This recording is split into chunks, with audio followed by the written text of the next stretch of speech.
Hi everyone, good day! In this video, I'll be teaching you how to camera zoom in Blox Fruits on PlayStation, Roblox PS4 or PS5. Okay, first things first, load up Blox Fruits and enter the game.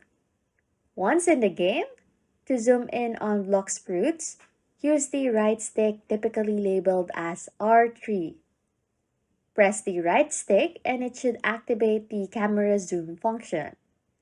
Access then the game's option or menu settings, then look for the camera controls, where you should see R3 assigned to the camera zoom. And as simple as it is, hopefully this answers your question. Anyways, if you like content like this, don't forget to subscribe to this channel or comment down below any tutorials you want us to make, so we can help you. And that's it. You can now camera zoom in Blox Fruits on PlayStation, Roblox, PS4, or PS5. Thanks for watching and happy scrolling.